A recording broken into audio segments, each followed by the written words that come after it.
So in this video, we hope to focus a little bit more in detail on the main risks and the benefits of taking HRT to hopefully dispel some of the misinformation that might be out there. So the main benefit of taking HRT is clearly to manage the menopausal symptoms that you might be experiencing that we've discussed in some of the other videos. There are, however, some additional benefits to the additional estrogen which you might not be aware of, and these are largely the impact on your bone health and on your heart health. So bone health tends to deteriorate after the menopause, and that's due to a lack of estrogen, with the bones becoming less dense and therefore more fragile and prone to breakages, with 50% of women who are over 50 experiencing an osteoporotic fracture in their lifetime. That's a fracture from that bone thinning. And the reason we worry about this is because fractures later in life can have long-term consequences on your health and indeed on your life expectancy. So we know that HRT reduces the risk of a fracture significantly, and although it's certainly not a standalone treatment if you have a diagnosis of osteoporosis, it does have this added benefit. There are a number of other things that we would recommend to help you support your bone health, and these include strength training through weight-bearing exercise. So it works in the way that as we contract a muscle, it puts tension through the bone, which helps improve the density of the bone. And it's recommended that 3 episodes lasting around about 30 minutes a week have been shown to be beneficial to bone density. We would also recommend dietary supplementation with vitamin D and calcium, which are both essential to help support bone health. So your heart and the blood vessels which carry blood around your body are referred to as the cardiovascular system.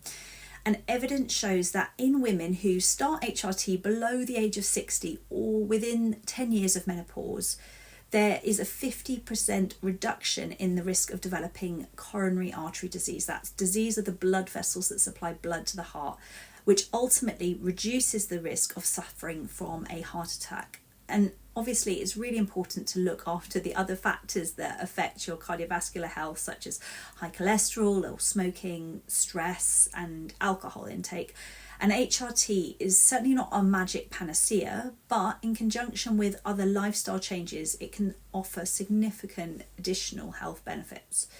So let's talk a bit about risk now. So all medications have potential side effects and risks, and it's important to talk about that to enable you to make an informed decision about whether you want to take HRT or not. So the big one that most people are aware of is the increased risk of breast cancer. And this was something that sadly got misinterpreted by the press in the late 90s and has still led to a common misconception in many people and even in some healthcare providers that HRT confers a much higher risk than it actually does. So the risk does exist, but it is actually fairly small, with no additional risk conferred when taking it for the first 5 years. And when you stop HRT, the risk actually reduces once you've stopped it. So in women, for example, who have premature ovarian insufficiency, so menopause before the age of 40, we recommend that they take HRT up until the age of menopause. But we've been shown that there is no additional risk of breast cancer in those women taking it up to that age.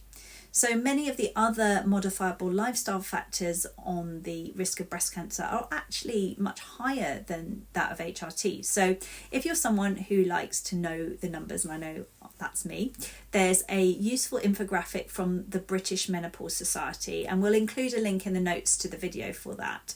So the risk of breast cancer goes up with age just by virtue of the fact that we have an increased exposure to cancer-causing environmental factors. So current UK figures show approximately 23 women aged 50 to 59 in every 1,000 over a 5-year period will develop breast cancer. An additional 4 cases per 1,000 will develop in those on HRT.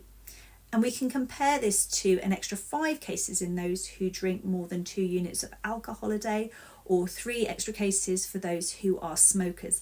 And the biggest one of all, an additional 24 cases for those who are obese.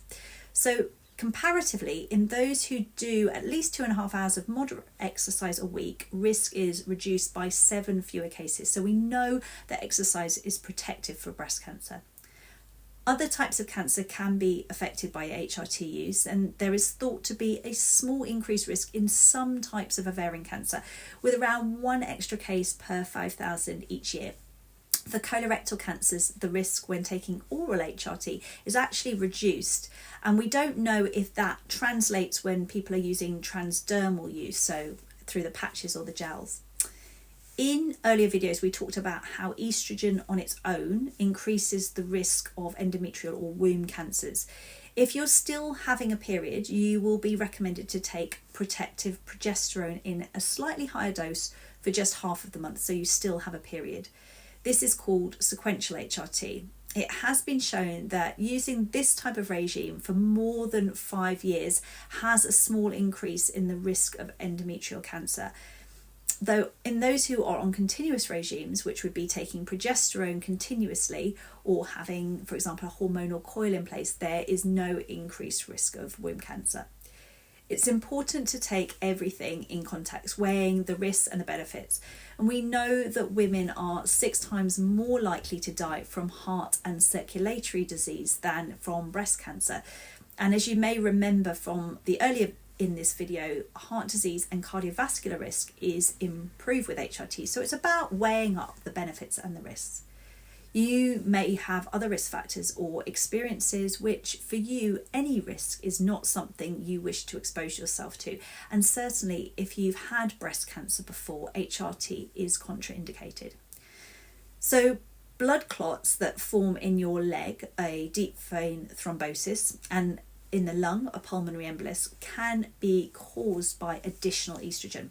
And this risk exists for those taking tablet HRT and increases the risk by 2 to 4 times during the first year of use. So the molecules that make your blood clot are produced in the liver. And because tablet forms of HRT are absorbed by the gut and then processed in the liver, they can affect how your blood clots. For those using transdermal forms like the patch, the gel and the spray, because it's absorbed in the blood directly through the skin, it does not go through the liver, and therefore this risk is not really increased in transdermal formulation. Therefore, if you've ever had a blood clot before or have any risk factor for developing a blood clot or are over the age of 60 years of age, we would certainly advise transdermal preparations of HRT over tablet or oral forms as it's safer. And for the same reason, stroke risk is thought to be slightly higher for those taking oral HRT over the age of 60. And so transdermal routes are also recommended for this reason. So I hope that's been a helpful overview, and of course please do discuss these risks with your healthcare provider or in a specialist clinic. It's really a nuanced conversation based on your own individual risk and what you are prepared to face as that risk.